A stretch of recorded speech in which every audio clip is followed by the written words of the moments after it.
Power babe. Ini Zeus Airy Kids Helmet. Yang paling best helmet ni dia dah bagi dengan free tinted visor.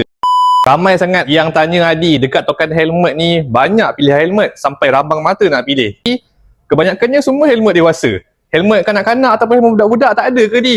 Mestilah ada. Ini token helmet lah. Okay. So Adi dapat masuk helmet untuk kanak-kanak ataupun helmet untuk budak-budak lah. Okay. So sesuai untuk daripada umur 3 tahun sampai ke 7 tahun atau 8 tahun maksimum lah. Okay. So kat mana helmet budak tu? Dia ada kat sini geng. Tapi tak banyak lah. Tapi adalah helmet budak. Okay. So contohnya ni.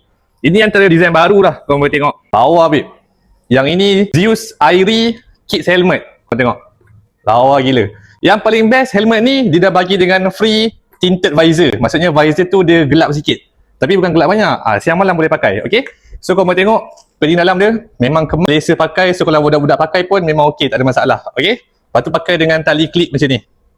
So senang pakai lah budak-budak. Okay. So untuk design kita kalau budak lelaki ada colour merah macam ni. Kalau budak perempuan kita ada colour pink macam ni. Kalau kau nak simple-simple, nak yang colour plain, colour Tiffany green dengan colour baby blue.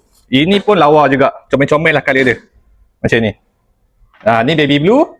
Yang ni Tiffany green. Okay. So untuk saiz, kita ada saiz M dan juga L. M ni saiz kecil lah. Maksudnya 3 tahun sampai ke 4 tahun. Kalau L, 5 tahun sampai ke 7 tahun boleh pakai. Okay. So untuk korang mana yang mencari helmet untuk kanak-kanak atau helmet budak-budak, luncur terus dekat toko helmet JB ataupun toko helmet KL. Yang penting pakai terus handsome.